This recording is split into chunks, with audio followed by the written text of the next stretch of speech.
Consider this your warning. Today's show may be a marathon, but it's also one of the most important shows we've ever done. So hang in there with us. We interview Jake Rosenberg, a man who is on the forefront of helping major college programs equip themselves for the tsunami that has hit college football with NIL and the transfer portal. And I'm feeling a rough draft in the air with just 133 days until the NFL draft. Mensch, you good? I'm psyched, man. Tuck, roll that beat, please.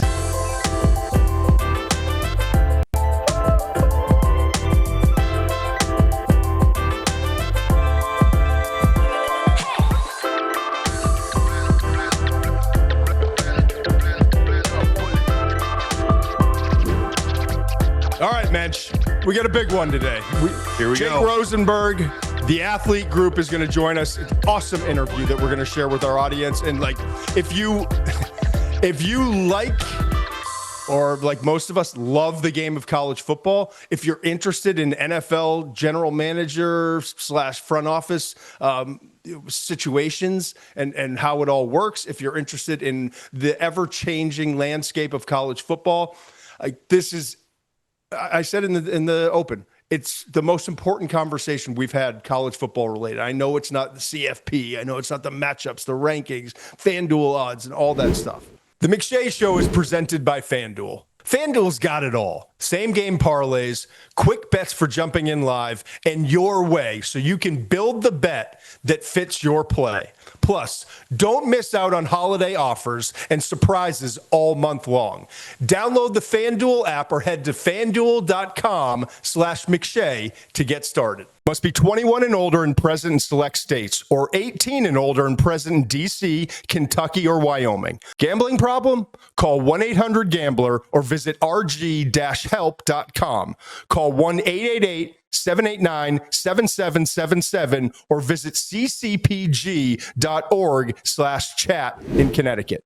But it truly is an insight that is necessary in today's college football game. And I'm excited to bring that. And I know you are, Steve, as well. The McShay Report is out. We're about to, I mean, it's rough draft Thursday, man.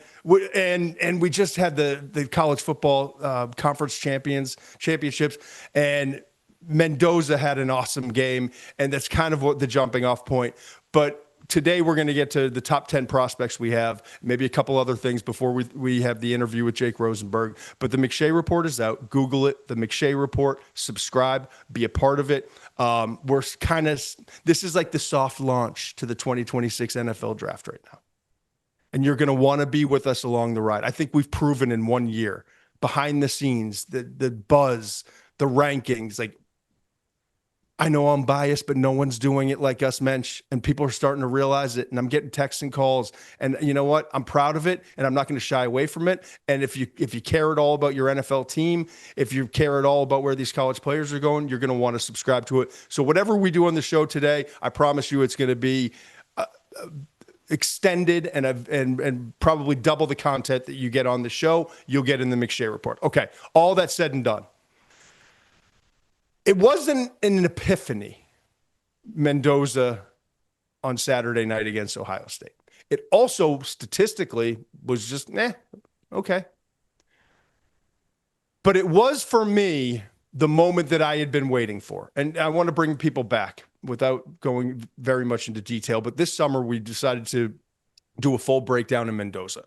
I was pushing back against it. I was like, we get Klubnik, we got Nussmeier, we got Sellers, we've got Levitt, we've got all these big time program quarterbacks that are getting ready to have this unbelievable season. We'll get to Mendoza during the season. Let's see, he's transferring from Cal, Indiana.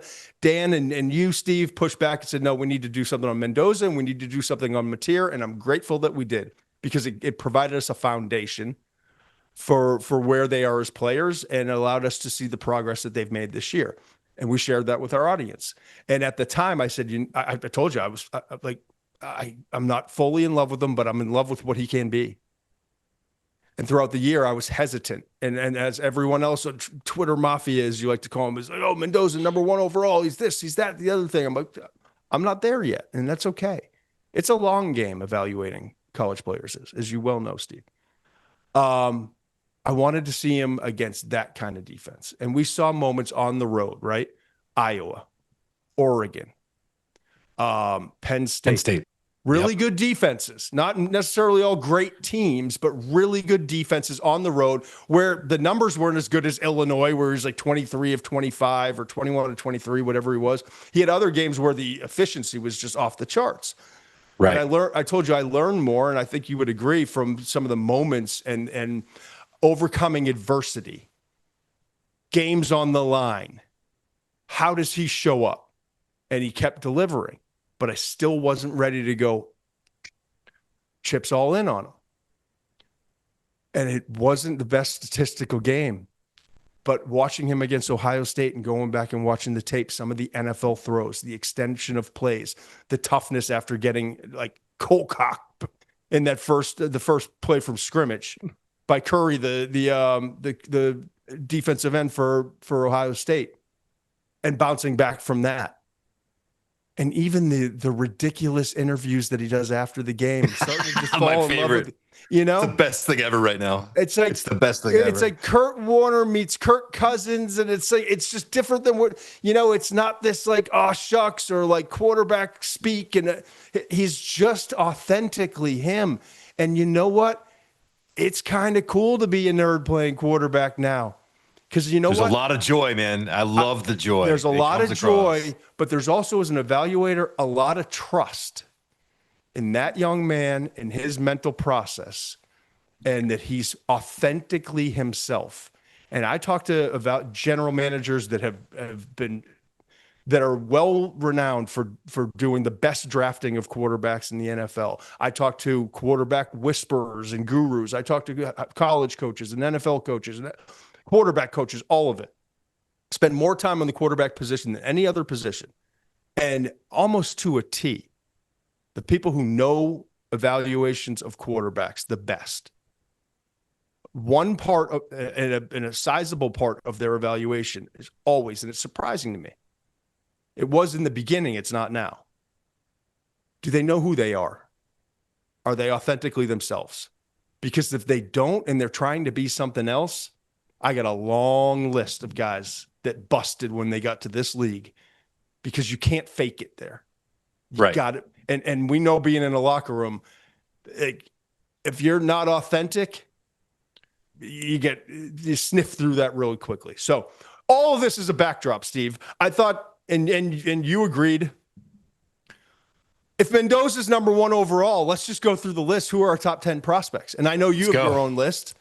I know ESPN benefits from that, whether they put your name on it or not. I get in trouble. You don't get in trouble in this show. So far, let's go. Let's keep it that way. All right, let's keep it rolling. Keep it moving. Nothing to see here. I want to go through, and it's fluid right now. We still have the college football playoff. We still have bowl games.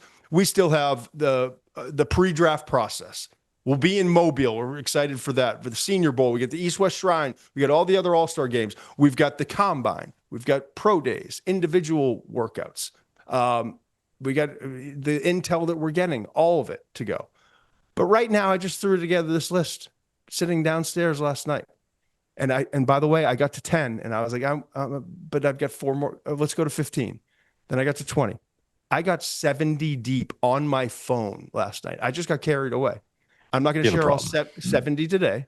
We've got plenty of process to go through, but I am going to share more than 10 on. I have shared more than 10 on the McShay report, and we encourage you, as I said, to check that out. And I want to go through the top 10 now, and I'm curious to get your reaction of what your top 10 would be, and or where you think I'm crazy, because some of it might be a little controversial. Number one, Fernando Mendoza, as I mentioned, from Indiana. And that is brand new. Number one overall, Fernando Mendoza. Yep. All right, we already have something to talk about. Let's go. Keep going. Number 2, Arvell Reese, linebacker, Ohio State, was kind of quiet by his standards in the Big Ten championship game, while others like Curry and Sonny Styles really, I thought, had phenomenal games. Kenyatta Jackson too, the other edge. Yeah. Huge game. Excited about that for him. Yep. Me too. Maybe a top 100 prospect. We'll see how it all plays out. Turn some heads. Yep. Number 3. Number 3. Okay, here we go. Who's number 3? Just get out with it. Quarterback Dante Moore, Oregon. Okay. All right. I brought him back. Remember, all the intel, and there's one reason why I'm doing it, and his name is Will Stein. And he's now in Kentucky. And he's going to coach as offensive coordinator Right. for Oregon through the college football playoff. He is going to be the head coach of Kentucky once that run for Oregon finalizes. And most importantly for this situation, he's not going to be the OC at Oregon next year. And so all the intel that I got from scouts that I spoke to, where it was like, yeah, man, like take him off the list, like get him ready for next year. Talk to, people have talked to mom and dad, talked to Dante, talked to his agent, talked to the coaching staff. He's going back to school. Now I don't know. And what also has changed from that point was he started off the season gangbusters. Then he had a little bit of a lull. And I'm not saying it was all on him or that it wasn't, or none of it was on him. I'm saying there were factors and losing your top 3 receivers, 4 if you include Evan Stewart from the preseason, factored into some of that decline in the mid-season sputtering. But since then, they've kind of regrouped. They've still had injuries at wide receiver, but his play has gotten back to the level, and some would argue beyond what it was early in the season. So you combine all those factors, I don't know if he's going to be in the draft or not. I don't know if a decision's been made. We're fresh off of finding out that Will Stein's going to be coaching Kentucky next year. So we'll see how all that works out. But I do think it's important at this point in the process. Remember, January 14th is the date. And then there's an extension after that for teams that are still in the college football playoff for underclassmen declaring for the draft. That's a huge date if you're a draft fan. We'll find out about all those underclassmen. And then there's an extension, I think like the January 22nd or something like that. Because what is it? Is it January 19th is the... Yes. The first. So they have like 3 days after that to declare. And then it's like 3 or 4 days after that. It will be the final list of underclassmen will be handed from the NFL and the advisory committee and that group that handles all this to all 32 NFL teams. Okay. So we're already starting to see some names come out, by the way. You see Peter Woods from Clemson. Yeah. I think Emmett Johnson, the running back from Nebraska. TJ Parker. A handful of names are coming out. So let's get back to the list. So Dante Moore, number 3. Number 4, running back Jeremiyah Love, Notre Dame. Okay. Don't like having a running back that high, but when I look at the rest of this class, like I've got to remove the position. I just don't know that there are 5, 6, 7 better football players in the country than Jeremiyah Love. Can I tell you something? Number 5. Yeah. Number 1 on my board. Really? Number 1 on my board. Yep. All right, let me finish go ahead. No, let me finish the top 5. I have a real debate about it, but go ahead. Let me finish the top 5 and I'll stop down and we can have a discussion, and then I'll go 6 through 10 and then we'll have another discussion. So if Mendoza at quarterback 1, Arvell Reese is a linebacker, maybe some edge components from Ohio State 2. Dante Moore, quarterback, Oregon 3. Jeremiyah Love, running back, Notre Dame 4. Caleb Downs, safety, Ohio State, been overshadowed for some reason this year. I still believe he's one of the best 5 football players in this draft class, and we'll see how the workouts go and everything else. But right now, that rounds out my top 5. Take it where you want. I have Jeremiyah Love number 1 because it's basically the same things you're saying. When you take away positional value and just look at what he's done tape and production-wise, when I wish they'd given him more carries, to be honest with you. But when you just look at the tape and how talented he is, I think he's the best player in the draft. I do struggle between him and Arvell Reese, the edge / off the ball linebacker from Ohio State, because I think Reese is probably, let's not kid ourselves. He's going to go earlier than Love because of that position and what he can do. I am stunned that you have Mendoza 1 overall. And I do think, let me explain why. I love Fernando Mendoza. I've moved him to my number 1 quarterback. I'm not going to say that I haven't. I think he's earned that right. That being said, I still have concerns. I still have enough concerns not to think that he's the best overall prospect in this class. And, I know you have the same thing because we text, we don't really text about what we're going to say on the show, but we are always texting each other about what we see with players, right? Yes. That's in our DNA. That's never going to change. And when we watch Mendoza, we see similar things, and tell me if I'm putting words in your mouth, but sometimes the eyes are too quick to get to That's come my biggest down complaint. Right, when he doesn't have his first read. And so those are the little things. And I don't want to rain on the Mendoza parade because I want this to be all celebrating for Indiana and Mendoza right now. That being said, there's reasons why I don't have him as the number one overall player on my board. But very similar, by the way. There are two players that I have in here that you don't, that we can I want to kind of see if they show up in your top 10. We'll go from there. Okay. Yeah, listen, we have a long time to adjust these boards. I am perfectly happy admitting that I probably, recency bias and the excitement of all of it. And I finally got to see what I wanted to see. I'm not saying he's a perfect prospect. I do like the eyes dipping and there's a quarter count with him when the read isn't what he wants it to be. And when pressure starts to come, that's concerning. There's no question. Yeah. And the beauty of this process too is like, not only are we evaluating against this class, but then previous classes and where would he stack up with Cam Ward versus a Caleb Williams, Jaden Daniels, Drake May, etc. So we'll have fun with that too. Well, don't tease. Where do you have him right now? I mean, you can't just say that and not. Where would you have him? I don't know. I'm not there yet, man. I'd have him. I'm not afraid. I would have him ahead of Cam Ward. I love Cam Ward. I'd have him ahead of Cam Ward right now. I would too. Okay, that's all you had to say. But not ahead, not ahead of the other three. Okay, that's fine. In terms of their grades coming out. Right? I would agree with you. That's all you had to say. Don't run from it. I'm just trying to save some content. we got months to get ready for this draft. Yeah, we could change your opinion later on. It's fine. 6 through 10. And hopefully this will help Mensch formulate some stronger arguments. This is where I have a wide receiver run. And you might be interested in the order that I have them. I am interested in the order you have them. I'm done shying away from this receiver group. I know it's not the most body beautiful or speed beautiful or all those things. I'm looking at three receivers that just reek of NFL. They reek of NFL immediacy. They reek of NFL production. Okay. I really believe that. The more I watch them. And the hard part too is coming off of the grade in the preseason where I thought all these guys were good, but kind of fringe first, Yep. Because they're just better and they've made the necessary steps. And it's a pass game driven league in the NFL. And I just think that their teams are starved for difference makers and playmaker guys who can come in. And Emeka Egbuka has hit a lull and has been nicked up, but give what Emeka was offering early on this season and provide what Teteroa McMillan.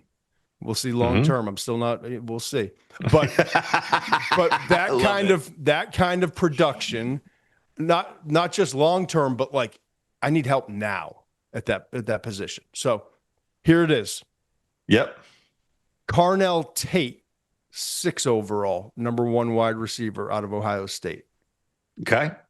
Makai Lemon, 7 overall receiver, USC, number 2 wide receiver.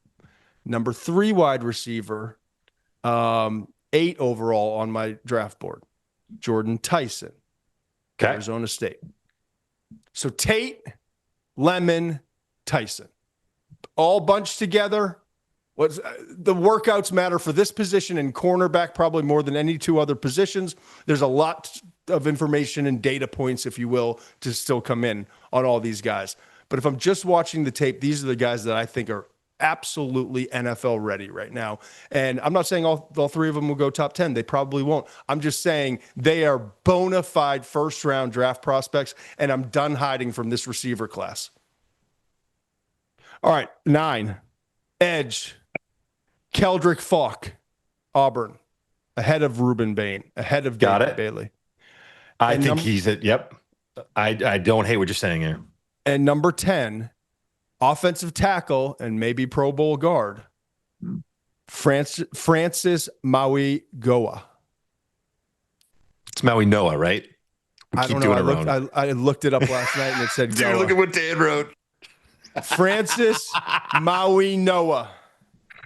It wouldn't be the McShay Show if I didn't mess up Mauigoa's name.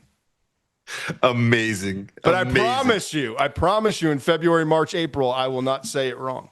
You will definitely have it. That's just how I am every single year. And that's why I honestly, the behind the curtains thing, Kuiper is absolutely brilliant with player names because he's got that photographic memory. And so he would be my resource. And I would never get a name wrong because Mel. So I miss a few things from Mel, not all of them, but definitely that aspect. He was the best with that. So go ahead. So that now you know it. It's Mendoza 1, Reese 2, Dante Moore 3, Jeremiyah Love 4, Caleb Downs 5. Then you got 3 receivers: Tate, Lemon, Tyson, 6, 7, 8. Then Keldric Faulk, the only edge in my top 10 currently, from Auburn at 9, and then Francis Mauigoa, offensive tackle or guard, at 10. And we saw last year those guards or tackle guard guys came off the board real early, and a handful. So it won't surprise me if we see something similar again this year. I mean, where to begin? I mean, to have Mauigoa over Spencer Fano from Utah, the right tackle, is banana land to me. And I like Mauigoa. Barely. I'm not gonna. I'll tease the McShay report. Barely, but yes, go ahead. Okay, so I should say this. I have the same. I'm overreacting a little bit, but I just think one's a tackle and the other one may be a tackle, maybe a guard. So that's Mauigoa from Miami. May have to kick inside a guard. I have the same grade on him. I will say that. I have Fano as a top 5. Yeah, I have Fano as a top 5 player, though. I think, and you don't have him in your top 10. I think you're too high on the receivers. I have not taken. I am. You would think that the people who listen to this show would give me more shit about Emeka Egbuka after my take last year that he was a second-round guy. Wrong. He's been awesome. I have no problem with that. The Makai Lemon hate for me is real. The meanest things that have been said to me on X are about Makai Lemon. I'm not joking. Good. I want everyone to know. Keep it coming. He is firm. He's firmly in the first round. Top 10 is. What are we doing now? Like, we're just going to put this kid in the top 10 now? Let's see his frame. Let's see how he tests. He's a really good player. He's going to play early. He's going to be productive. Top 10. Come on. Top 10. And I don't know. Would you draft Emeka Egbuka in the top 10? This is a conversation that I think is worth having. If I knew he was going to Tampa in the top 10, maybe. I think that's definitely something I would consider. I think a lot of it's landing spot, and he landed in a really good spot for him, and now they use him. That's oftentimes the case, but yes. And we're going to get into this because I want to talk about landing spots after this. We're not going to just talk about this in the abstract. We need an emergency mock or a flash mock. That's what we need right now. But I will say this. I don't know how we're branding it, but I will say this. Whoa. You want a flash mock? We have to. For the top 10, you have to, because it's a good exercise for you to see that 3 wide receivers going in the top 10 is highly unlikely. Next one's a flash mock. Fine, let's do it. Let's do real world stuff, huh? Let's try to be in the real world. Hold on. I know I've got him here. You want the draft order? Yeah, go. I can't wait for this. Got it. Keep this handy in the office every single day. Every week, print out a new one. Try not to change it on me like you did last time. Go ahead. Let me give you this order, but then I want to know what your top 10 would be. Okay. You jerk. Flash mock. Here we go. Giants would be the number 1 overall pick if the draft were held today. New York Giants. Number 2 would be Las Vegas. Number 3 would be Tennessee, who had the first overall pick last year. Number 4 would be Cleveland. Follow along because this is very critical because a few of these teams in the top 10, now that I look at it, 3 of these teams in the top 10 have 2 first-round picks. One of them has a couple first-round picks next year, too. And all those teams have varying degrees of quarterback need. And Vegas, sitting at 2, has quarterback need. And I'm telling you that Dante Moore might wind up back at school. And without Dante Moore in this class, and if Ty Simpson from Alabama goes back to Alabama, which I'm thinking there's a strong groundswell towards that, it's Right. Mendoza or bust. Which is Yep. good for Mendoza's value. But also, if the draft order were today, it's great for the New York Giants, man. There's no choices. Oh, it's fantastic for the They will Giants. get a bounty. All right, so Giants 1, Vegas 2, Tennessee 3, Cleveland 4, New Orleans 5. Tucker, I assume you're throwing up the graphic with me. 6 would be Washington, 7 Jets, 8 Arizona, 9 Atlanta, but that's the Rams pick in that trade Right. from last year. And 10 Cincinnati. Flash mock. Try Here we to go. drop that on me and say, who would be give me your top 10 then, big boy. I got Notre Dame running back Jeremiyah Love, Ohio State linebacker Arvell Reese, Indiana quarterback Fernando Mendoza, Clemson defensive tackle Peter Woods, who you seem to be out on, Utah offensive tackle Spencer Fano, Ohio State safety Caleb Downs, Miami offensive tackle Francis Mauigoa, Miami edge Reuben Bain Jr., and Auburn edge Keldric Faulk. And then, the 10th would be Oregon's Dante Moore, quarterback. So you have 3 players in your top 10 that are not in mine. I could tell Correct. you, and go read the McShay report. All 3 of those players are in my top 20. That's good. And one of them is sitting at 11, one's at 14, and one's at 17. Okay. Don't guess, just subscribe to the McShay report and you'll find out. So we're not that far off. 70% We're not. is equal. Okay. Remind me, did you have a wide receiver in there? I did not. Okay. All right. So that's I like where these it wide is. receivers. Remove I'll my 3 tell you- receivers, and we have almost an identical list. But I like to make statements. I will point out one name that I think that is going to move up, and I am really thinking about moving up in my next update, and that's Washington's Denzel Boston. I think we are losing track of this kid for whatever reason. I think he is an absolute dude. Denzel Boston is in my top 32. He is not in my top 20, but he's not. Go check out the McShay report. All right. All right, let's do it. By the way, Let's do it. before we start, I am rooting for Vegas to get the first overall pick. In this sense, I think it's very interesting. Do you stay put? You need a quarterback. You need a quarterback. Do you stay put? Or do you entertain a draft? And what would it take for you not to take Fernando Mendoza, knowing that he's the really only option? Because the Jets have a arsenal of picks. They have so many picks. That'll be a fascinating thing to me, is whether or not the Raiders will be willing to trade back to not take the quarterback and build other aspects of their roster. You know what the I'm just gonna throw that out. the most fascinating undercurrent of this entire draft will be, and we'll know for sure late in January once we get that official underclassmen report. But we'll know probably by January 14th or shortly thereafter if Dante Moore's still playing ball for Oregon. This is the thing that we're going to talk about a lot, especially if it's Vegas at 1. Or if it's Tennessee at 1 or the Giants at 1, a team that doesn't need a quarterback, no matter what we're looking at here. If it is just Mendoza, or even if it's Mendoza and Moore, Right. are you more willing? And this is where advanced scouting and being ready for 2027 is going to be more important this year than any draft I can remember. Are you willing to say Mendoza's my guy or Moore's my guy? I don't care what's in 2027. Or are you more apt to double down, gamble, take a risk? We saw this great quarterback class this year turned out to be not so great. Yeah. But next year, what if it's Dante Moore and Ty Simpson along with Lenora Sellers, who's found a new landing spot or rejuvenated his career at South Carolina because he might be the most talented of all of them? What if it's including Arch Manning, who played really, really good ball towards the end of the season, Julian Sayin from Ohio State?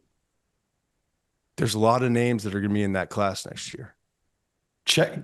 Checkers versus chess. I think you did a great job of this with the lead up to the draft last year of when we went through this exercise, and obviously we're not doing that yet. As we get farther along the process, we'll do this. And you would say, hey, Mensch, if you're picking 17 and you're the Lions, and then you're picking 17 in the second round, would you rather have this combination or that combination? Let's kind of look at this in going towards next year. Would you take Mendoza knowing that the market for quarterbacks could be flooded and you could have a chance at a Jeremiah Smith when he comes out?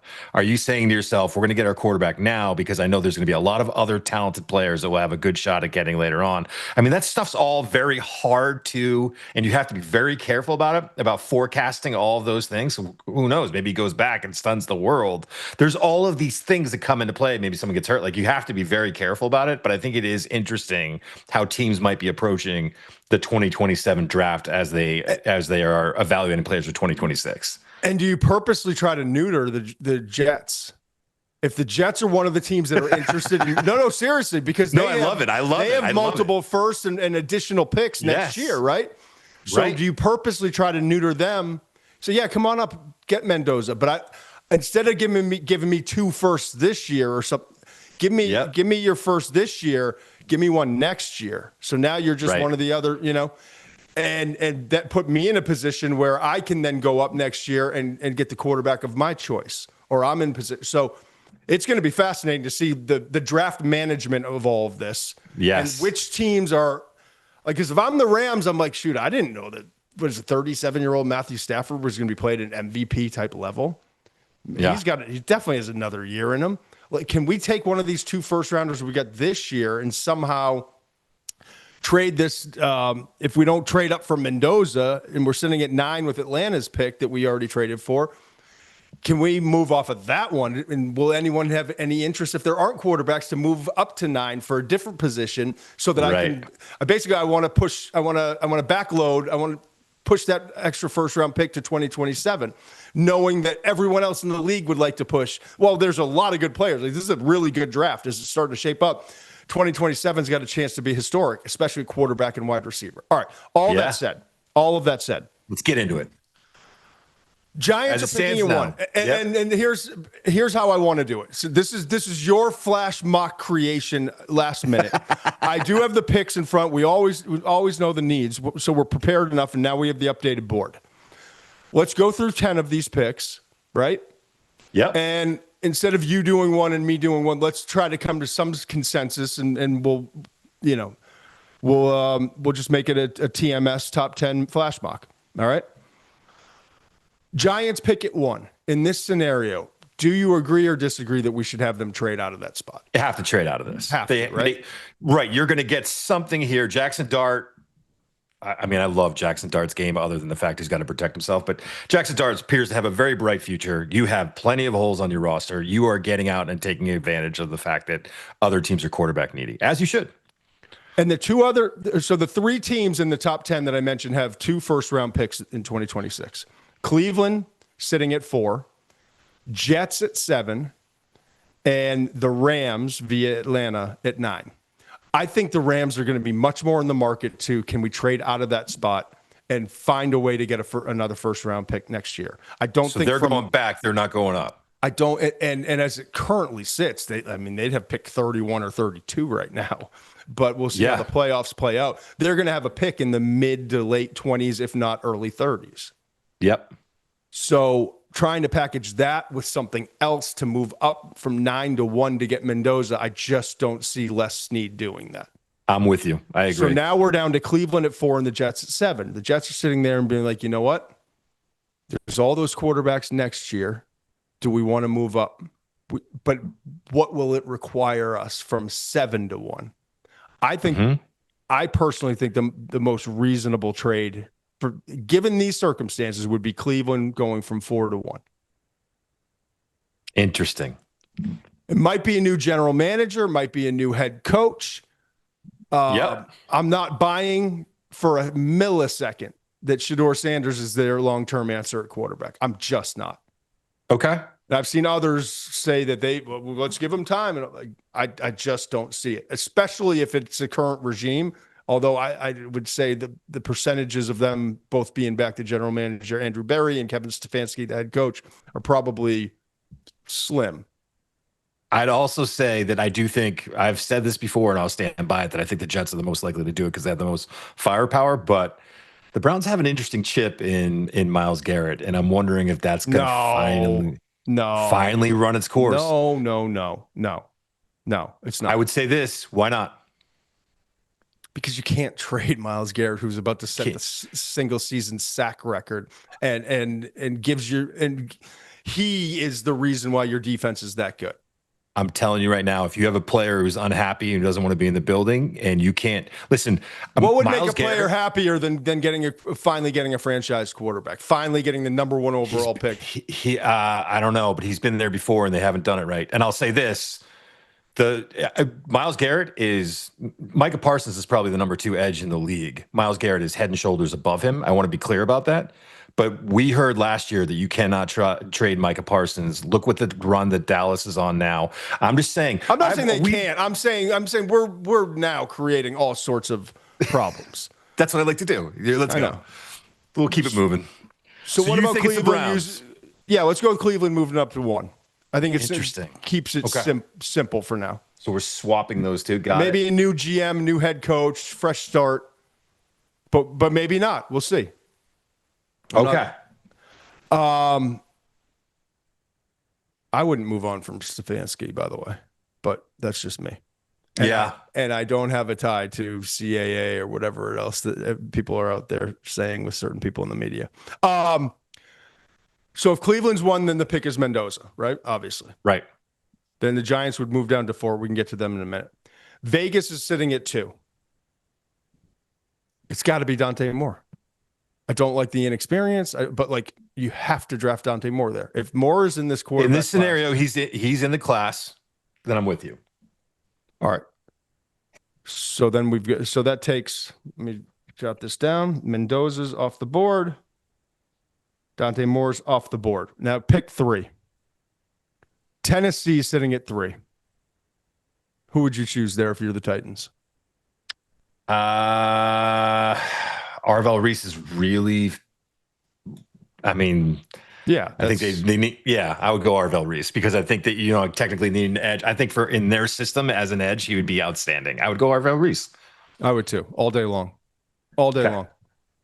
His talent level is just different. And I honestly think he's just kind of scratching the surface. It's his first year as a full-time starter. Yeah. Wild. So now you've got the Giants at 4 with needs, but and Malik Neighbors is coming back, but I still think in losing Malik, you saw the lack of true depth show up. So no wide receiver here at 4. Okay, who else are you taking, big boy? Spencer Fano from Utah, the right tackle. They have a great left tackle. Now you add a great right tackle. You solidify your offensive line for a young quarterback that has a hard time protecting himself. Let's make him take as few hits as possible. I build teams from, in the trenches, McShay. That's how you're supposed to do it. I think Fano's the number 5 player on my board. You take him at 4. That's great for me.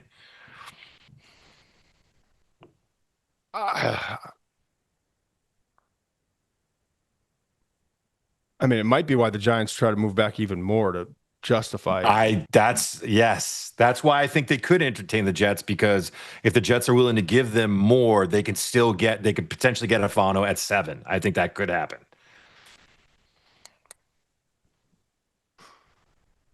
I don't like it, Mensch.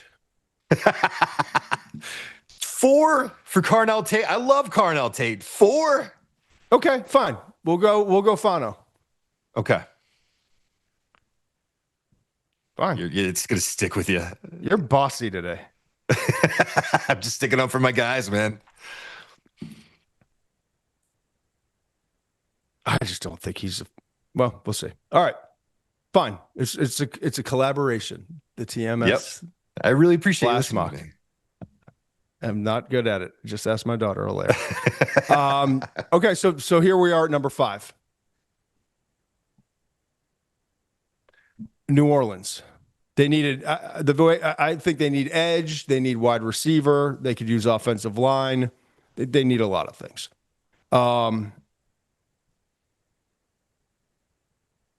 It's to me, it's Keldric Faulk at 5. I just like the wide receivers more than you do. That's the problem. Yeah. You can go with your guy here. I don't see it. There's Mansour Delane is the best corner in the class from what I've seen so far. I love him. Agreed. But I didn't put him in my top 10. I love him, but I didn't put him in my top 10. Go find. He's in the top 15. Go find out where in the McShay report. But and honestly, as I was doing this exercise, this cornerback class is turning out to be a lot better than I thought, with some names that like weren't. I got a lot of work to do there, man, because I'm feeling the same way. Like I needs to get sorted out a little bit more here now. I mean, there's obviously Avion Terrell, Brandon Sissy from Jamal McCoy didn't play at all this year. Jamal McCoy, a lot of people think he's still the top corner in the country. Devin Moore from Florida. I talked to a scout recently, said like this guy, if it's not first, it's round 2. If Colton Hood. Muhammad from Texas. Keith Abney from Arizona State, Colton Hood, Chris Tennessee. Johnson, San Diego. Davison Igbinosun has done wonders for his career. Kelly Jones, the other cornerback from Mississippi State. So there's some dudes. All right. So we're at New Orleans. San Diego State, by the way. What? Chris Johnson, San Diego State is a dude to keep an eye on too. Yes. And Pons had an awesome game too in Ohio State from Indiana. All right, we're done with the cornerback rant.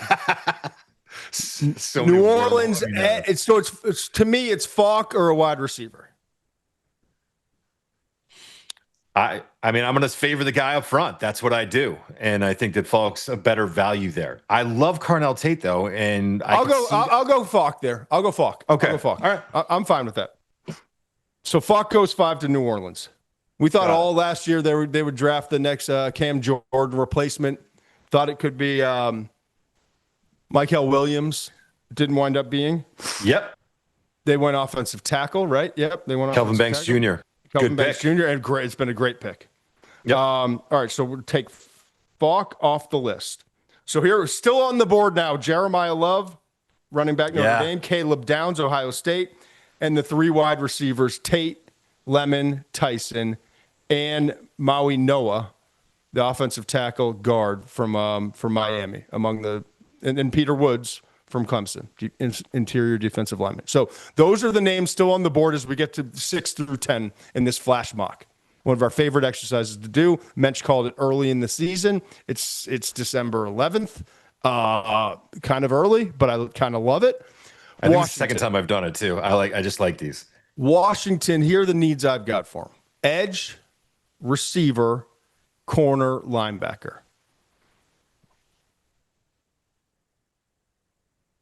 I mean, I could see Tate. I could see Tate here. You want to do it? Who's your edge? If it's not that, it's going to be. I don't know where you have. No, David Bailey and Ruben Bain are down the list. Check out the McShay report to see where they are, but they're in the top 20. I can say that. But not there, right? Yeah. No, I think it feels rich. And I don't know. That's my thing with this is the good part of this exercise, right? Some of my guys that I have high, the positional value is not there. I get Tate here. Here. Carnell Tate, number 6 pick to the Washington Commanders. Moving on from that, then number 7, New York Jets couldn't get their quarterback. Got a couple first-round picks this year to build around it. Got a couple first-round picks next year. Quarterback is their number 1 need. Outside of that, I've got wide receiver, interior defensive line, offensive line. As 3 of the other needs, but they obviously can go in a lot of different directions. Could this be Makai Lemon or Jordyn Tyson? Could this be Francis Mauigoa? Could this be, what else did I say? Peter Woods? Peter Woods, maybe. Yeah, Peter Woods is interesting to me. Like, smart drafting would say you just gave up an interior defensive lineman in a trade. Is you're trying to let's get younger. Let's build from the inside out. Let's go Peter Woods here. Okay. It just feels good.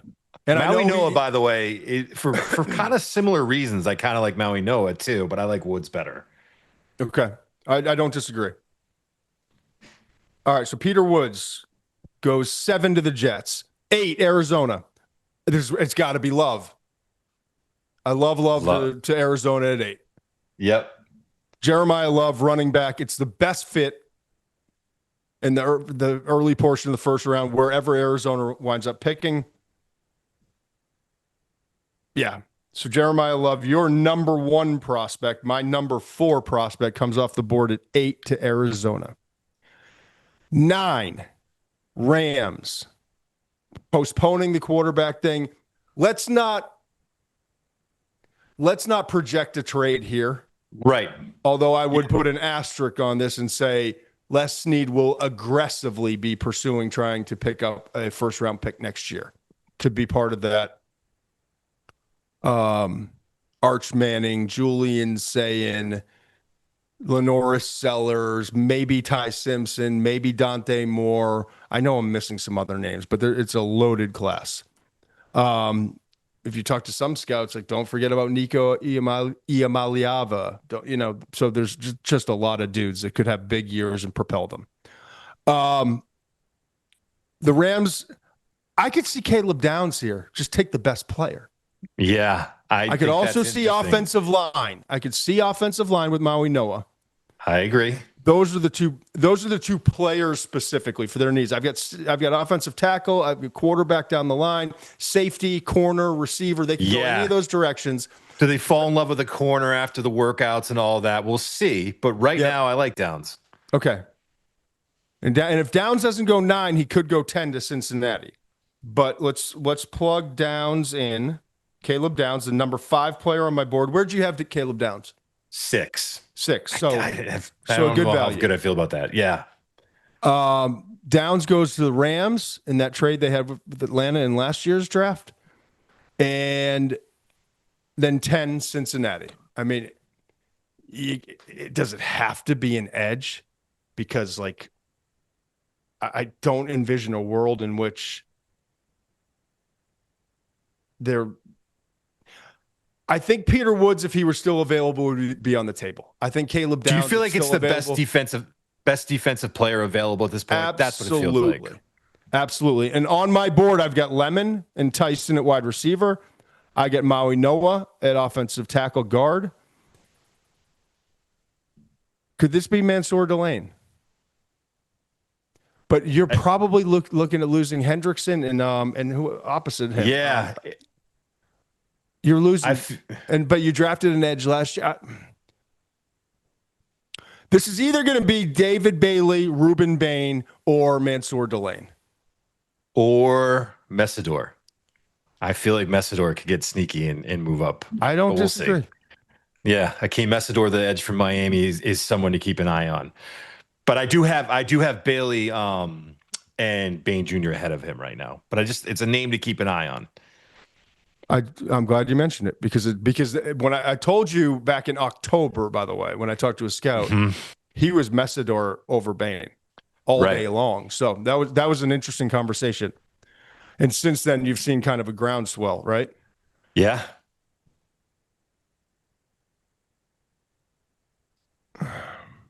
I love this exercise, man. You drafted an edge last year in Texas A&M and Stewart, right? Powerful. Pressures, not sack production. So you're looking for a compliment. David Bailey feels like the compliment because are you going to draft another one of those guys in Bain? And while I loved Mansour Delane, corners have been following the last couple of years, sliding a little bit longer than you think in the first round because the emphasis, if it's not a quarterback or a receiver, it's been on offensive linemen and defensive linemen, right? Yeah. Which is understandable. We've talked about Delane. It's going to be interesting to see how well he tests. I'm not saying he's not going to test well. I just want to see what the numbers are because he's a corner, and that's just the reality of the situation. Let's go with David Bailey right now. I like it. And note that it could be a Bain, it could be a Messidor, it also could be a Mansour Delane. I was just going to say, Delane's tape, though, is awesome. And we both said the first word that we said when we talked about him was smart. That dude is so good. Like just being a football player. So there it is. Throw up the list. Tucker, it's number one. We had a trade up Cleveland taking Mendoza. Number two, we had Las Vegas taking Dante Moore. Number three, linebacker Arvell Reese going to Tennessee. Number four, the Giants trade back. I try to give him Carnell Tate. I knew this was won't let me. Had to be an asterisk. Go ahead. And you went with who'd you go there? Spencer Fano, Spencer Fano, offensive tackle, right? Okay. Then at number six, we had Washington, and we wound up giving them receiver Carnell Tate. Number seven. No, I didn't go five. Five was New Orleans, and we gave them Keldric Faulk, right? Correct. The Auburn edge. Yep. The edge, after not taking Michael a year ago. Then we went Washington. We gave wide receiver Carnell Tate, give Terry McLaurin another Ohio State wide receiver. The Jets at seven, we wound up going with Peter Woods, right? Yep. Yep. Then at eight, we had Arizona, pick that we love, Jeremiyah Love from Notre Dame going to the Cardinals. Number nine, we had the Rams taking safety Caleb Downs. And number 10, Cincinnati, tough call between Mansour Delane at corner and a couple other edges, but we went with David Bailey for the sack production coming out of Texas Tech. This has been a fun exercise. It's been great. You're really growing as a human, man. I mean, the way you listen to me now and really work with me, like I know you're going to get off this and still be irritated with that pick, but you've come a long way. I appreciate it. It must be the Christmas spirit. It's earned. It's earned. You have earned it, sir. I'm fired up for our guest. We have a guest that we've been honestly since last spring. I developed a relationship with him. Let me give you some background real quickly, and I promise I had all this whole long thing written, and I was going to give you a whole. It doesn't require it, and I'm just excited to share with our audience. And I said this. We had a pre-meeting with him. I told him two things. Jake Rosenberg, okay. With the Athlete Group. You can look it up. It's theathletegroup.com, what he's doing. I'll give you a brief background here, but I told him two things when we met in the pre-interview. One is this will not be an infomercial, okay? Your work will stand on its own, and there are, I don't know how many others in his exact field right now, like exactly what he's trying to do. There are out there. I do know this. He is the preeminent in his group with Mark Preisler and others. They are the best at what they're doing right now. That's not it's information I'm getting from people that I trust around college football. Okay. The second thing that I told him is like, I don't have a friendship with him. I've been talking to him since April. You know who reached out to me? Joe Douglas, former GM of the Jets, our teammate at college.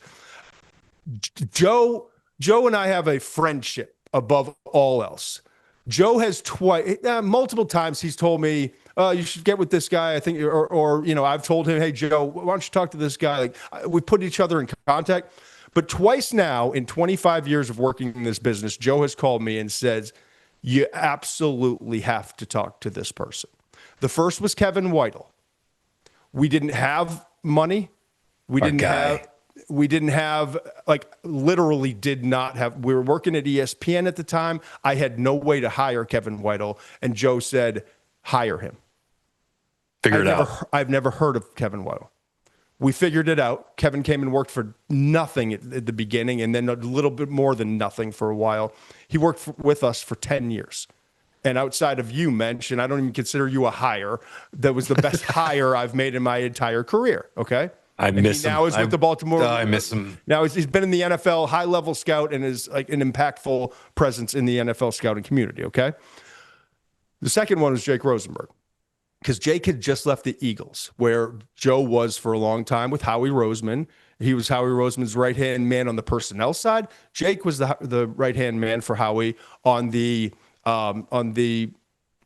salary cap side. All those deals and movements. Remember, like everyone's like, does the salary cap even exist to the Eagles? Or like, is it extinct?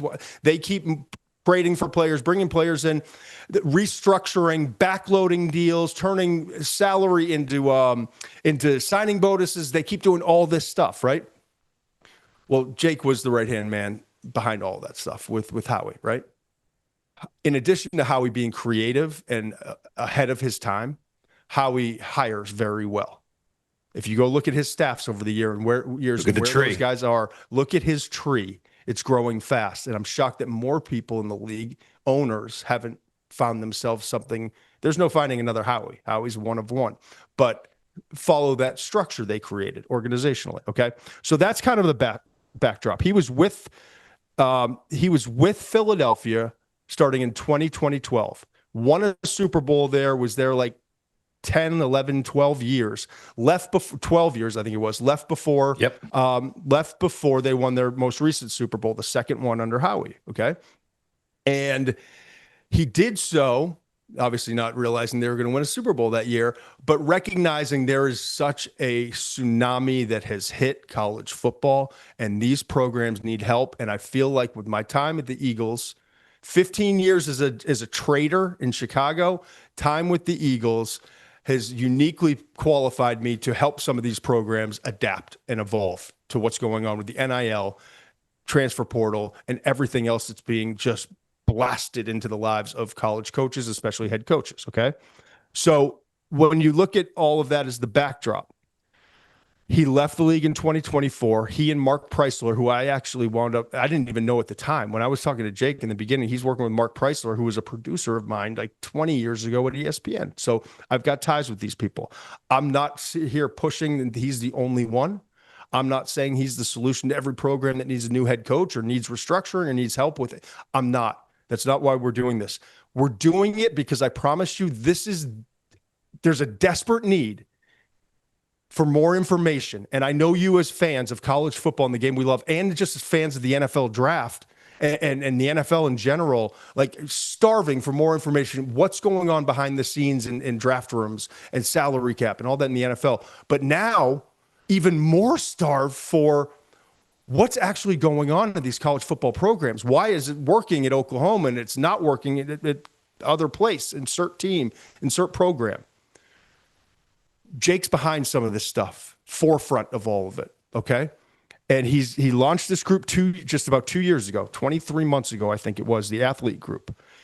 For Florida Gators, the moves they just made. We talked about Urban and how in love he is with Summerall, but also in love with the fact that they hired an NFL GM with experience in Dave Caldwell, who's been with the Eagles after leaving the Jaguars and actually brought the Jaguars a lot of success, even though there were some picks and some things that went on. People didn't realize how great of a job he was doing with that organization.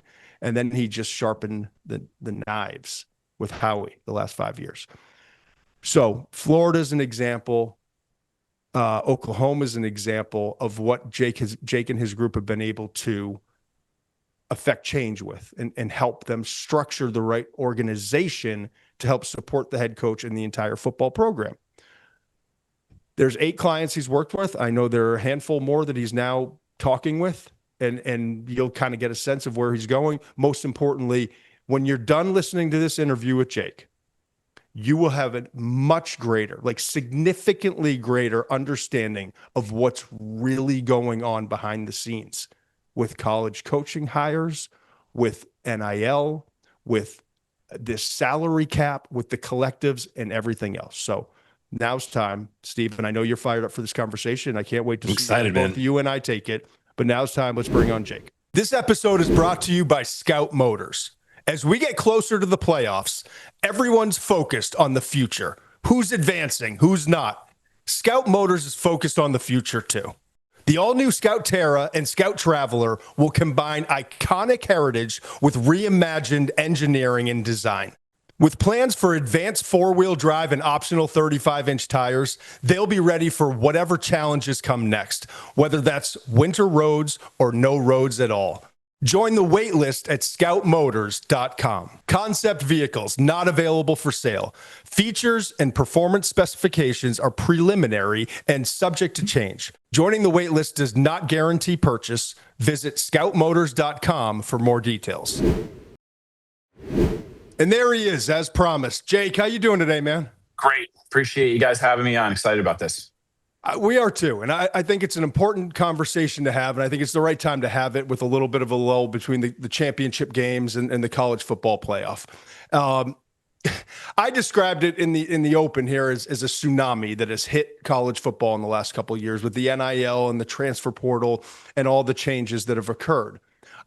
Your role in all of this is fascinating to me, and it's critical. And I kind of explained to our audience your background and what it is that you're doing at the athlete group and how you're helping different programs that you've elected to work with. But maybe use Oklahoma as the example as you go through this and what you've been able to do for the Sooners football program, kind of how you've structured that, the importance of what you've done. Obviously, people can just see the result, the quick result that occurred in a 1 year span from 2024 to 2025. So help us in your own words, walk us through what it is you're doing and what it is you're trying to help programs kind of instill in terms of a structure. Sure. I appreciate it.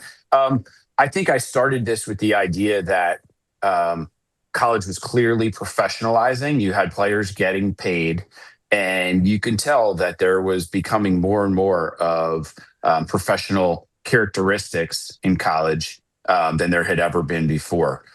Team building in the NFL is a really complicated process in terms of how many different inputs, how many different skill sets, different things come into play that all impact what the team is like on the field.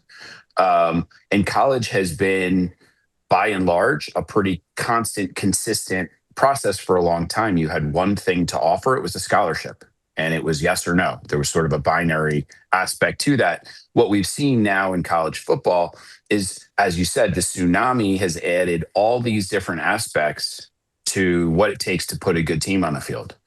And, coaches are problem solvers. They, need things come up every day that people would never know about that a coach needs to sit there and figure out. And they've always been the person who does that. To some extent, judge, jury, executioner, single person at a program who's driving the vision, who's coaching the team, kind of setting the temperature for the entire program. But what we have is, as things got added here in a college football, they didn't have people to do that. That wasn't a skill set that they had ever needed before. And so what do you think happened? The coaches just took all of that to themselves on their plate and said, all right, I'm going to make this work and I'm going to figure it out. And I think what we've had is coaches who have incredible skill sets or have gotten to where they are because they are a great coach, they are a great recruiter, they are able to set a culture and a temperature, are getting further and further away from that and spending far less of their time actually doing those things. And so sort of the niche, if you will, that we have carved out here is we are objective. I don't have a model or something that, we're going to a school and saying you need to do this. But by being objective, having seen team building at the highest level, I worked with a general manager in the NFL who I feel like is the best there is in the NFL and maybe across sports right now. And so Howie Roseman with the Eagles. Yeah. Yep. And I think, looking at the various times where we've more or less had our worst seasons and very closely thereafter followed by our best seasons. And so I think a lot of that is just bringing together all these different aspects. So what we're able to do at the athlete group with schools is take a very objective look and say, what are you guys doing? Where are all these things? Who's doing them? What skill sets might you be missing? What would be a better, more efficient approach? Because we've seen that just spending money or a lot of money doesn't mean that you're going to win a lot of games, right? That's a matter of strategy and process. And so what we're doing with that is just allowing these teams to make the best use of the dollars that they have. Ideally, it's not going to be perfect every time, but. So I remember distinctly, right? Jeff Hafley was the head coach at Boston College, and I talked to him I called to congratulate him, reached out, and he left to go to, and I live in Boston, so I'd gone over to his camps before and gotten to know him a little better. But he decided to leave Boston College to go to Green Bay to become the defensive coordinator. And I'll never forget the first thing he said is, you know what, Todd? I just want to coach ball again. And I don't feel like, given everything that's just happened in college football, that I can coach ball and affect these kids and develop them the way that I really want to. And it was weird to me that a college coach getting an 18, 19, 20, 21, 22-year-old in the critical stages of their development is saying, I need to leave college to go to the NFL to go develop and coach ball again. But it speaks to what's gone on, right? With the recruiting and the NIL and the transfer portal and all the externals that you have as a head coach. It's hard to just coach ball, and coaching ball is what got all of these men to where they are and they're, as head coaches in this profession. So with that as the backdrop, and also like Urban's gone, Nick leaves because it's just, at his stage of the career, it's like, is this all worth it? Jim Harbaugh is leaving. So there's a lot of guys that are exiting, and either they're just done or they're leaving to the NFL. With Brent Venables specifically, he's always been a great defensive coach, always been a leader of men, right? Infectious, his energy and all those sorts of things. But you plug him in as the head coach at Oklahoma, and now we've got all the different elements with NIL and transfer portal, and it felt like maybe he's not allowed to do what he does best and where he can affect change the most. But then you help bring in Jim Nagy and Jim Nagy's staff with like 50 years or whatever it is of NFL evaluation. And then you help them put in the structure with kind of a salary cap, which you excelled at. And we're behind the scenes. People were wondering with the Eagles, like, is the salary cap real anymore? Because we got Jake over here backloading and turning salaries into bonuses and all. Like, what's going on? So, but you're helping with this whole process, and I'm not here to try to like promote necessarily what you're doing, but with Oklahoma, you saw so quickly. It feels like BV's allowed to just coach again. Is that part of like what you're trying to instill, like a structure that allows the people to do what they do so well, actually focus on that? I think that's 100% true. You talk about whether it's the NFL or it's college, the jump from being a coordinator to being a head coach is a huge jump, right? Like, you have guys who are great coordinators. There are so many other things that come up when you're a head coach that you didn't have to deal with in terms of managing a staff and just a lot on your plate. You're managing, strength and conditioning and training and all these things. And then imagine that now you are also trying to be a salary cap manager. You're also doing negotiations with your players. And by the way, there is thankfully more professional representation coming into college. But what representation has been over these last several years has been a smattering of professional representation and a lot of other people who are trying to play agent. And that is super distracting, quite frankly. And so whereas someone who transitioned from a coordinator to a head coach, they need some time to figure that out anyway.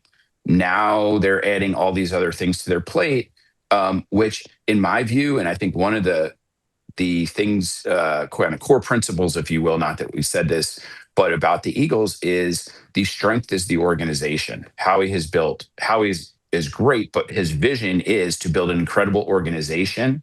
And then it allows people to have very clearly defined roles and do them really, really well at the top of their field. When you don't have a clearly defined role and you're just increasing things and there's all this other stuff coming up, you have people who might be great at something doing a whole bunch of other things that they're trying to learn on the job, and they might be okay, they might not be great at. I know you have a really educated audience as far as college football is concerned. But even for me coming from the NFL to come over and see coaches who are responsible for developing players, young men, like in this formative time of their life, they're also the primary evaluators. They've been for just about every program in the country. They are the scouting staff. There is not a distinct scouting staff. There is not a distinct player personnel process like there is in the NFL. And so they're already loaded up. It's already a crazy amount of work. But now they're having all these discussions about money. And so I think what we've been able to do and with BV is, I think what Jim, in my view, I think that building out a scouting staff is going to have distinct advantages. Is going to allow them to improve the talent on the roster versus other programs because of how they'll be able to evaluate players who will fit great there. I think that is a benefit, but it's hard to assess. The main benefit, even if that's a scratch, even if they get the exact same roster of players, is putting coaches in a spot where they can spend more time on the grass, they can spend more time with their players and less time scouting and doing some of this other stuff. So I think that's a key part of it. Yeah, I was talking to Urban recently, and it was interesting. And Steve, you can jump in after. I'm sorry, I've so many questions.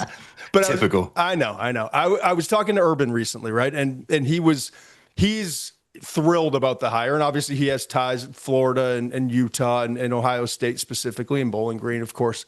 But he still has a vested interest in Florida, and was really excited about the hire of John Sumrall there, right? But he also was very quick to point out that he thinks like the structure there is heading in the right direction given where we are today. And he made the comment that, like, and I don't know the whole timeline exactly, it's not necessarily important, but that he thought it was fascinating that Florida hired Dave Caldwell, former NFL general manager, to be their general manager, and then announced John Sumrall, which is very different from what we're used to in college football. A, even having a general manager, but B, that a general manager maybe was put in place minutes, hours, days before a head coach was announced. And then he transitioned and kind of like, in jest was like, if I ever were to get back in, I'd grab you and Mensch, and I would want you guys to run. So, and then I joked back, I conceptually, I'm very intrigued, Urban, but I don't know that you would be the kind of guy, knowing you, that a GM would necessarily want to work with. And I think that's why you're working on Fox now, because it's hard to kind of an old dog, new tricks, right?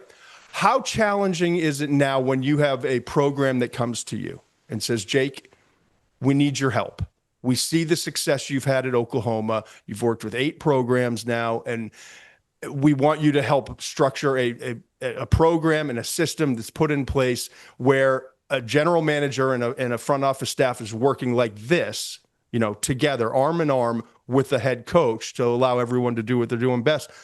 How difficult is it if the head coach is in place, and how challenging is it trying to talk to an athletic director or the president or whoever's making those decisions to say, I just don't know that your head coach is going to be as open to this as maybe Brent Venables or some other people have been, or Sumrall at Florida, to allowing this structure to be put in place, because head coaches by nature, a lot of them, not all, are, the power of it and control of the whole thing is very important to them. Yeah, I think that the control is a big part of it. And I think what you're asking people to do who have gotten to where they are, which is the top of the profession, is you're asking them to some degree to give up some control and put trust in a process that they've never been part of. And I think that's very difficult. And I totally appreciate the position that they are in. What would your pitch be to an Urban, or to someone who's so used to having complete control of everything? Yeah. What would your pitch be to them of, sure, hey, listen to what I'm saying here, because I'm only doing this to benefit you?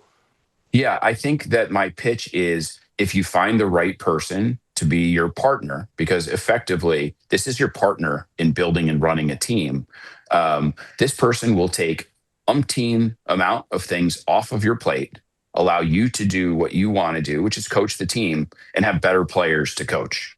And I think every coach is better when they have better players.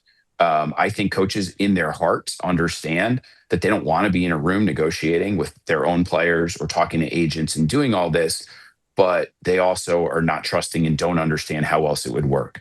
And so for me, the toughest part is probably the first 3, 6 months, 12 months, while you want to see, like, is this going to work? How are my players going to be? How is this process going to go? I think the other important thing I'd say to Urban is, I am not picking up, I don't believe that you pick up an NFL model and drop it into college. That's not anything that I would endorse. That is not, I don't even use the word NFL model. I would never say that, because the fact that recruiting is still such a big part of this process. And it's something, quite frankly, when I jumped into this, in my mind, a lot of things that I thought, I needed to prove out or I needed to understand better, I thought recruiting would go away. That this is basically, in the NFL free agency, guys aren't taking visits. You're not whining and dining or showing. They are agreeing to a deal in advance during the tampering period or any other time, and then they're coming in to take medical and sign. And I thought that would be the same type of thing in college. Recruiting through high school, but recruiting even in the portal is a huge part of it. And guys want to take visits. So it's not the same model. And I think what Dave Caldwell in Jacksonville, who's going to Florida with the 5 years to be informed by working with the Eagles, he didn't go in and say, I want to put together an NFL operation. His approach is, I want to be a partner with the head coach. I understand I am not picking the players. The coach is picking the players. But there is a huge part of this workflow of all of this that with a scouting staff and a really good process, we can do in a really thorough way that coaches just don't have the time to do. And when you bring in a scouting staff and all they do is watch players, I think there's value to doing that. There's time, time on task matters. And so when you have a staff of scouts and all they do is watch players and grade and they build out this mental framework, I believe that you're better at it than people who are doing that amongst four other things.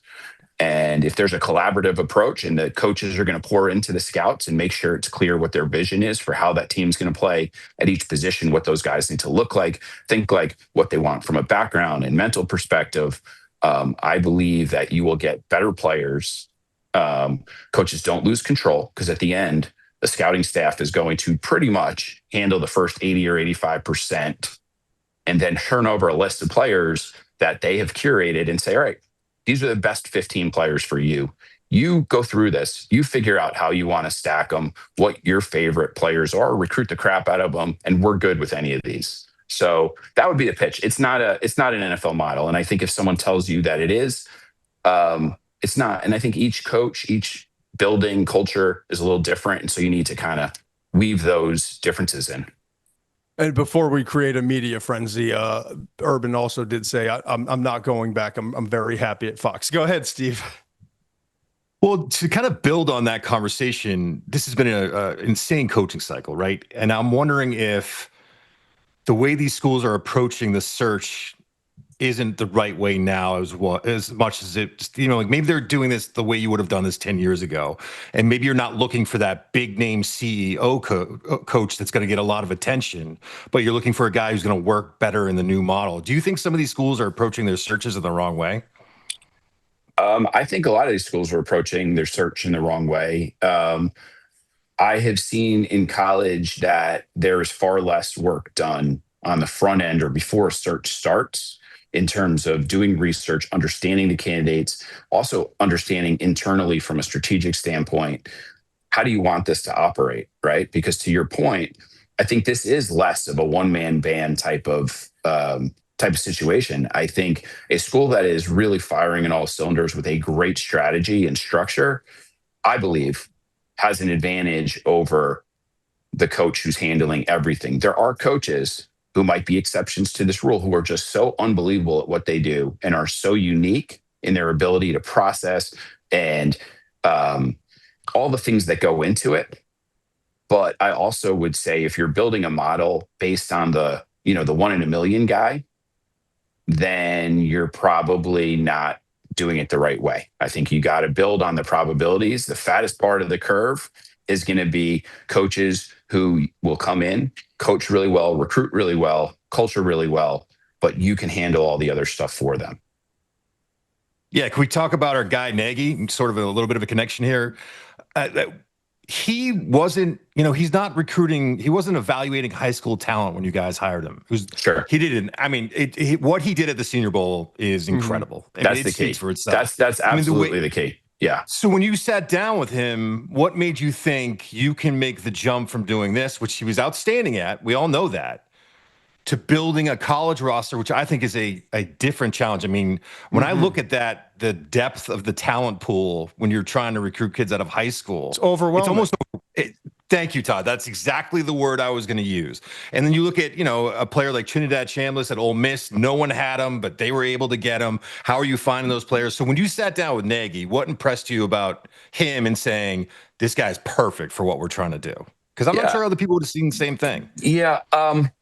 There's always a risk in hiring, right? Because it is situational. You never know exactly. It's like signing a free agent, right? A guy's been incredibly productive. You're dropping him into a new situation. So much of it is situationally dependent. Who are they working with? How are they going to adapt? But with Jim, I think Jim had the NFL chops from an evaluator, no question about it. And if that's what it was pre-Senior Bowl, I think you could have made a case that simply based on scouting experience, he was a qualified guy. But what Jim did at the Senior Bowl in terms of where he took the game and the different aspects to his job, was he dealing with boosters? No, but he was dealing with corporate sponsors around the game and really bringing Arvell Reese's and all these other things and really brought incredible visibility to the game. I think there's a parallel there with what people in college need to constantly fundraise and think about that, right? Jim hired a scouting staff every year. And they would go out, they'd build a board. And so there's just so many different things. And then as the season went along, Jim was negotiating with agents to get players in the game. I don't know if people understand, but there's this push and pull as far as whether players are going to participate in the game, what's the risk reward. And, Jim was at the front of that. So dealing with a lot of the same agents that he would be dealing with in the team building process, he did that as well. And so in a sense, Jim was CEO and running this business called the Senior Bowl that had very direct correlation to what he'd be doing in a GM role, a new role. Like this is kind of like being a CEO of a startup in a way, right? There's no playbook for being a partner to a coach in this type of GM model.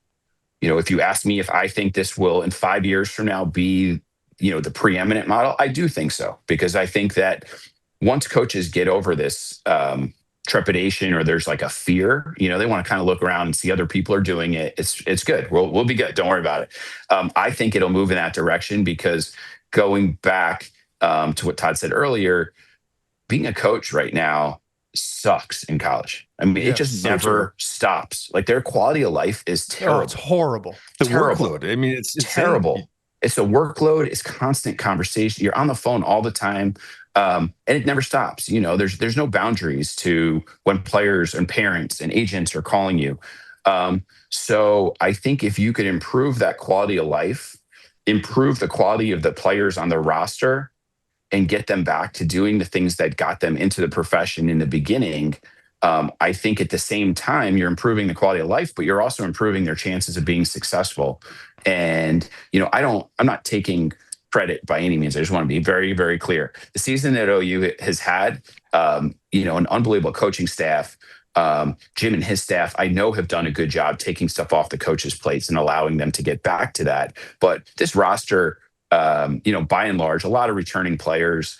They did well in the portal, all that type of thing. But this is not, my creation by any means. But I think what you'll see going forward is this is probably the least amount of contribution that Jim, his scouting staff, because that shouldn't be lost in this. As part of them hiring Jim, they had structured out what a personnel staff would look like, what a budget was for him to hire real scouts with real track record. Jim hired 2 assistant GMs, one Lake Dawson, longtime NFL scout personnel guy from the Bills. He hired Taylor Redd, who was actually working for me prior to that, who had been with the Patriots for 6 years, had worked in college football for Dave Clawson at Wake Forest. And then beneath that, Jim hired the GM who is at Air Force to work within his department. So you have this really well built out, established staff. And now because of that, they're able to build out a repeatable process. And I think that is the key to good results in team building is, are you doing the exact same thing every time? Right. And as you go through that, you're able to course correct, make adjustments. If you're just sort of flying by the seat of your pants, hair on fire, buildings on fire, and every situation's different, it's really hard to have quality control and understand what you're going to get out of that. So I think as they go forward, from a recruiting class standpoint, from a quality in the portal, I think those benefits will only just now start to come to be because the scouting what is considered scouting in college has not been anything close to a parallel to what is the scouting process in the NFL. It's just not enough time. A lot of the scouting, because coaches are so time crunched, is, they will watch highlight tapes. They will watch point of attack tapes. it is a very like fast paced. It's just not the same. Are they, before they bring in kids for visits in the portal, they're typically not getting medical. They know something about background because they've called somebody to ask. But I think the more that these staffs become specialized, the more information they'll have about players and the better decisions they'll make about what they're getting. I've got a few follow-ups. This is just fascinating to me. Resistance of change. I'm sure you have dealt with a lot of that in what you're doing. I also know that you're used to that. I mean, how he's just a nerd. He's not a football guy. He doesn't know how to run an NFL organization. He didn't play ball, right? How much did you hear that nonsense? Yeah. Now literally he's the bar. And it's amazing that more people haven't tried to emulate how he and the Eagles have done structurally and organizationally in the NFL. How much change and resistance to change, I should say, have you encountered as you're trying to kind of impart your wisdom and help different programs, put a structure in place that can be successful? I think there's a lot of resistance to change. I don't know that it's that there's a lot of good rationale reason for it outside of just not having been through this, not being comfortable with it. I think you're also talking about who are managing the coaches effectively, right? The athletic directors are hiring coaches. The athletic directors, by and large, have come up from other athletic departments. They also have not come from a professional sport typically, but on the operations side. So they also can't really verbalize or understand how much a different structure might help their head coach be successful. And I think that what you need to be careful of in this world is you hire a great head coach. You don't want to fire your great head coach because they were a bad GM, right? And I think that is a third possibility that never was a thing before, right? It was part of being a coach is building your roster, and you're just basically going to do that through recruiting and scholarships. And now you may have a situation where you have a guy who really might be a great coach, but has been so inundated and maybe not as successful in figuring out how to make the money work or how to tie that to building a roster. And so you're in a situation where the result speaks for itself, but he may still actually be a great coach. He just didn't have good enough players. And so if you can get support for that, if you can go in and you can say, hey, look, we're going to give you help. Like, I think that the thing that I would, you're not bringing in a competitor into the office, right? It's not, someone is not trying to steal your glory, or right. If this is a good situation, I use the word partner all the time. Like, the GM in an NFL building doesn't want to win any less than the head coach, or vice versa, right? If everybody is motivated to win, you just have to trust that they are going to pull in the same direction. Does a GM want to give a coach a player who he absolutely doesn't want and doesn't think will work there? No, it's absurd. Might a GM fight for a player because he truly believes that maybe, the coach is missing something about this player? Scouts spend so many hours and that's grinding healthy. Players. That healthy debate that fuels some of the best draft rooms in front offices in the NFL. I mean, I every single year I talk to scouts, GMs, college coordinators, and they talk constantly about some of the most productive meetings in terms of evaluating and setting our board are the ones that are highly contentious. But at the end of the day, we work through it. And why wouldn't that work in college football? I agree completely. And I think if you have a model where, not to say it can't work, but the GM is someone that the coach hired, typically from a salary standpoint. A lot of the college GMs that have gotten that title over the last few years that are in more of a conventional model, what they're making is a very small fraction of what the coach is. They were hired by the coach. It's very hard to have an honest balance, if you will. And a lot of it is coach driven. I want this player, go get this player, go get that player. Imagine you are the GM in that situation. The coach has told you, you got to go get this player. Like, how do you engage an agent in a negotiation knowing that your boss said you have to get this player? Right. Like, Howie used to say this all the time, like, you got to walk away at least once. right? Like they never know where you are until Mhm. you basically tell them, go screw. If you're sitting there negotiating, and I'm telling you, it's better in most ways that the real NFL type agents are coming into this space. It will really help, but they're sharks, right? If you let your guard down, they're going to figure it out and they're going to take your lunch. So if you're sitting there and they know that your coach cannot let you lose this player, you're never getting a good deal. And so you wind up building a team at retail over retail, And so Right. cash, this is not a complex salary cap right now, just on the revenue share standpoint, right? It's a cash budget and that's fine. You're just adding up cash. But if you pay retail for every player and the price you pay is directly correlated to what their role is or what their talent level is, you're limited in how many good players you can have. And we all know, like, cap depth is where you get crushed, right? And so you have to find value. And whether it's through a scouting staff that finds, talent off the radar that they know they could slot into a role, or they find talent off the radar that maybe have fewer stars, maybe a little less acclaim, but they know they could build and develop these guys into great players. That's the balance to build a really good roster. All right, I've got a few more questions, and we'll let you go.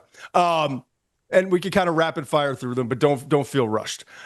First of all, evaluation versus paying a player. Evaluating a player, paying a player.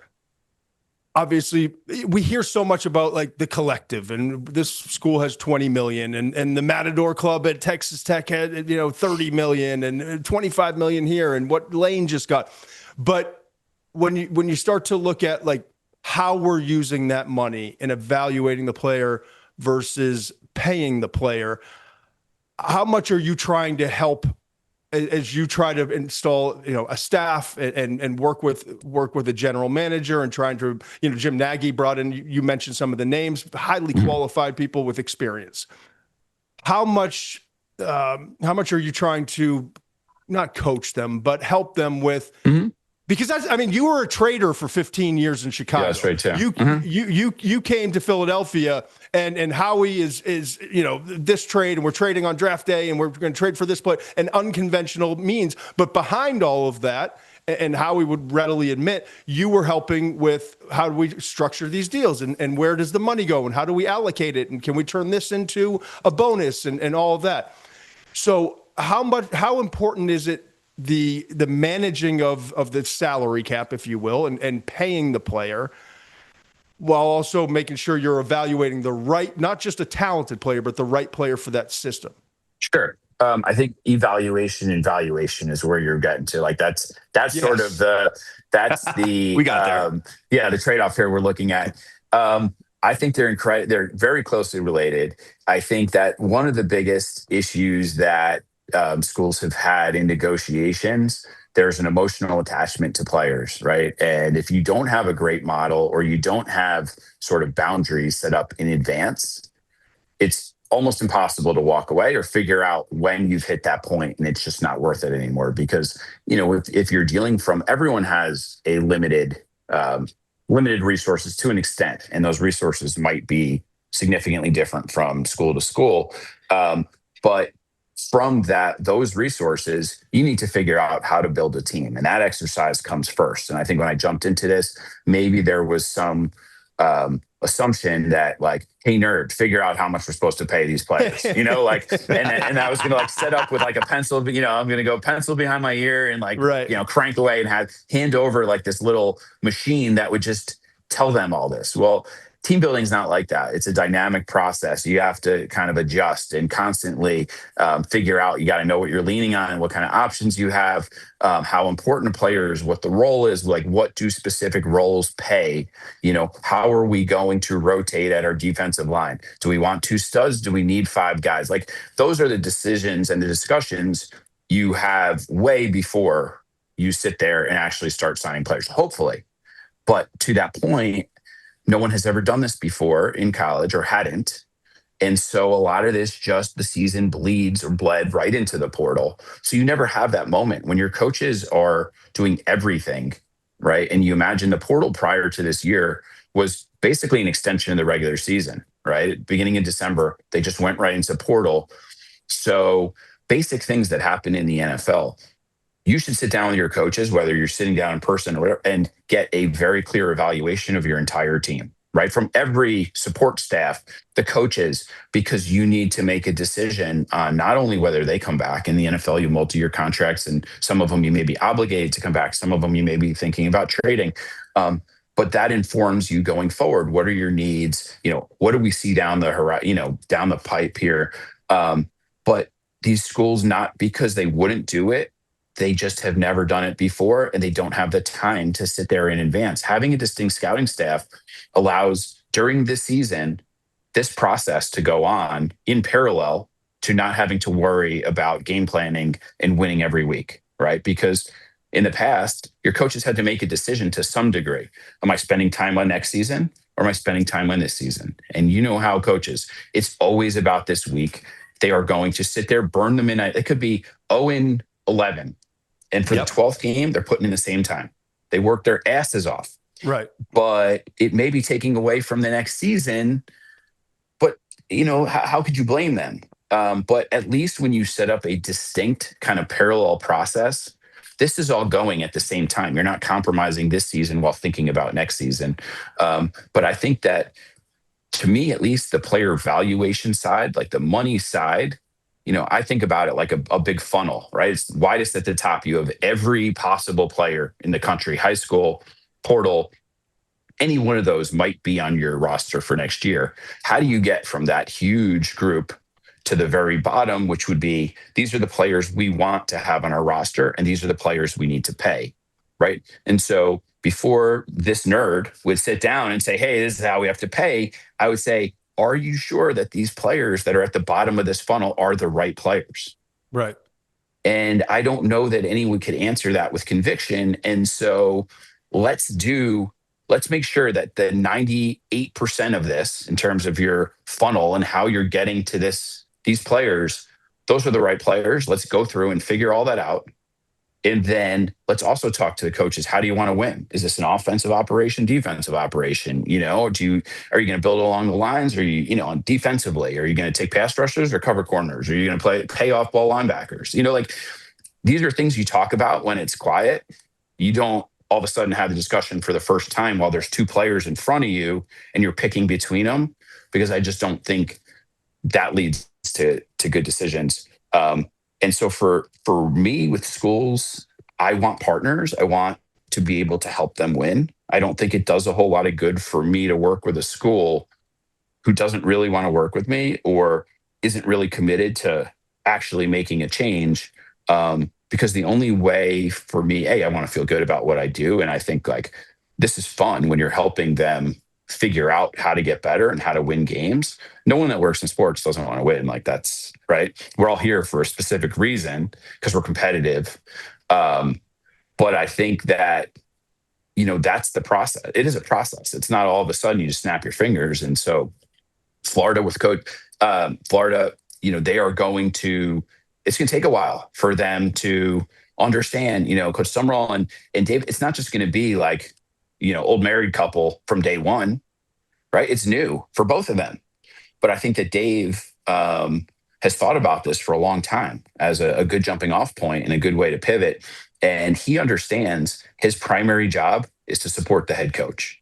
He's not trying to steal glory, thunder. He is trying to win. He is so competitive and he will do whatever it takes. I know he will, right? And so he will learn, what does coach want to do? What doesn't coach want to do? How can I help him?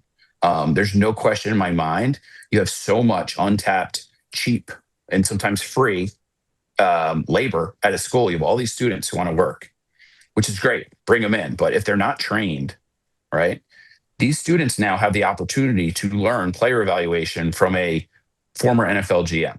Mm-hmm. This entire operation will be lifted because of that structure and, and how that all comes to be. There's so much to be gained by that. I think really highly of Dave as a person and a professional. And I think his background being a GM for that long, he did something right? The Jaguars were within a quarter of playing us in the Super Bowl, right? Yeah. Which now in hindsight, that's a pretty good accomplishment with what's gone on there. Otherwise, and I think Dave would say there's things he did, decisions he made as a GM he'd like to have back. But to have that with 5 years, I think 5 years, working in Philly to some degree with me and Howie, and now bring that to a college program, it's a huge benefit from an experience standpoint. And so I'm excited to see what comes from it. Yeah, I think we all are. When you look at the NFL, right? I don't think it takes a personnel genius to figure out that in structuring a team, the draft has to be the foundation of your organization, and free agency, trades, but free agency as well is a kind of a supplement and going out and picking. And even like in Philadelphia, you guys were as aggressive as any organization out there and going and hand picking and work and moving and shaking to make certain deals for certain players. But the foundation was always Howie moving around in the draft, getting additional picks, a recognition, which I'm still stunned to this day when I watch organizations that don't realize, hey, it's probably better if I get more of these opportunities because you are going to fail with draft picks than packaging a bunch of picks always and moving up and winding up with 3-4 picks in the draft. I'm also stunned to this day where organizations value and try to build a foundation with free agency. And so here we are now, even I think many teams have figured it out in the NFL, but not all. But here we are now in college football where it's so new. It feels like to me that the portal is free agency, if we're making the correlation between college and the NFL, and recruiting is the foundation. It's the draft.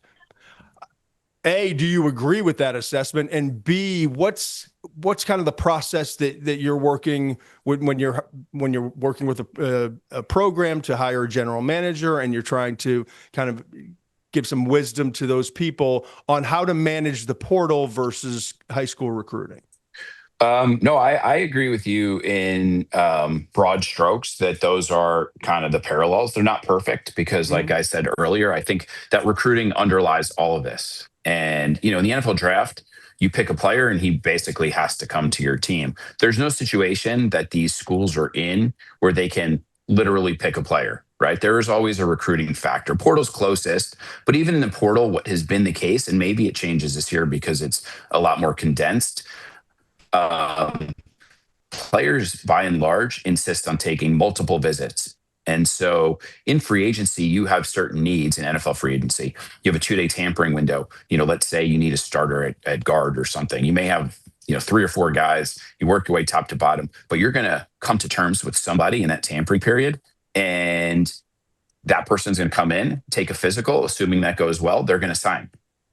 In college, in the portal, you may need a guard. You may talk to 4 or 5 guards. You may have one that you really like. You make an offer and he says, okay, I'm going to take 4 visits. And so you're sitting there, you haven't filled your need for a guard. You have this money earmarked, and now you're just going to sit there and, hold your ass for a week and a half, like waiting for these visits to take place. And oh, by the way, hey, he really likes it, but this other school just offered, 25% more, 50% more. And that's very difficult. It's hard to fill a need. It's hard to feel good about it. It's hard to understand how to manage your money. And so I think that is a difficult process. I think, another thing that really comes to mind about the portal is it's a very condensed process to bring these guys up to speed, to integrate them into a team. You build culture through a coach, and that's a year-long process. But when you bring someone in the portal, you need them to contribute almost immediately, right? And so how do you get guys to contribute immediately? You need to spend time with them and develop them. And so the better the model where the coaches are more focused on coaching and developing, the easier it is to bring these guys along and make sure that your portal players have the greatest chance of succeeding in the short term. But it's difficult. I'm not simplifying. And I think getting yourself into a better structure gives you a better chance. It doesn't ensure anything. You still need to do the work. There is I believe that you make your own luck to a degree. The better your process, the better your structure, the better your luck will be by and large. But if you get a bunch of injuries at certain positions, or it finds you where you're already coming into a season weakest, or the ball bounces a little funny, we know like your season could go a way that may not be consistent with the level of talent on your team. But I do think this is about making the most good bets that you can with odds on your side.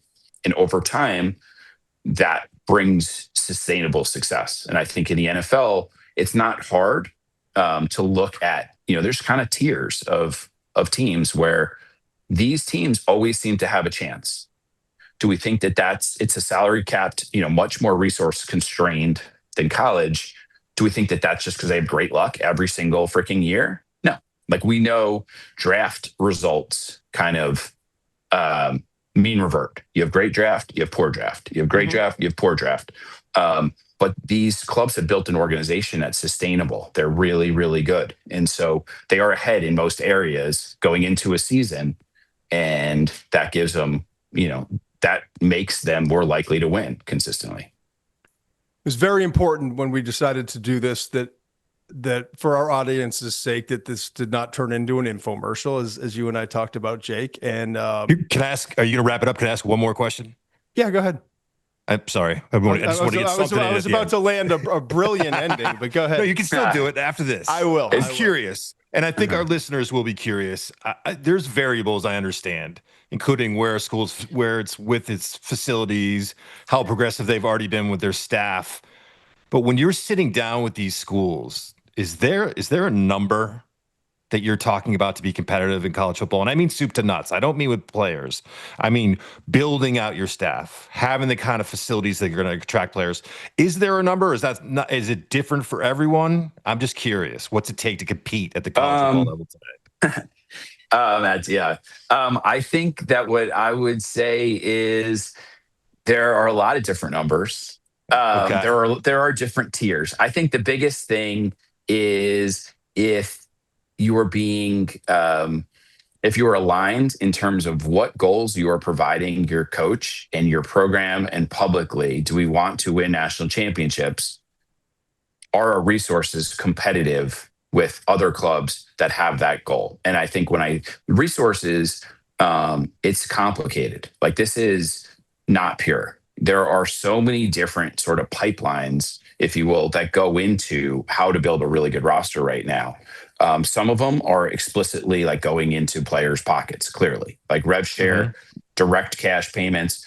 But what is the business around your athletic department? Are you monetizing your all of your assets in the right way? Are you charging the right price for tickets? Like, what other categories can you figure out? It's all about resources, right? And then it's all about what kind of platform are you giving to your players to give them the ability to also make extra money from that.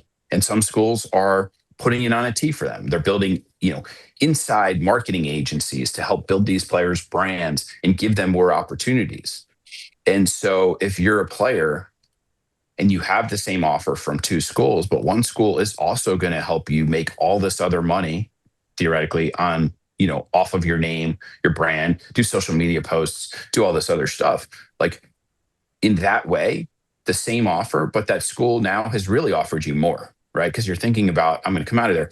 And I think all of these things, unfortunately, take away from coaches want this to be pure.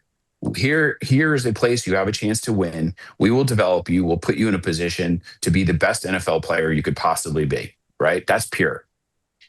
But you have all these other things pulling away from that.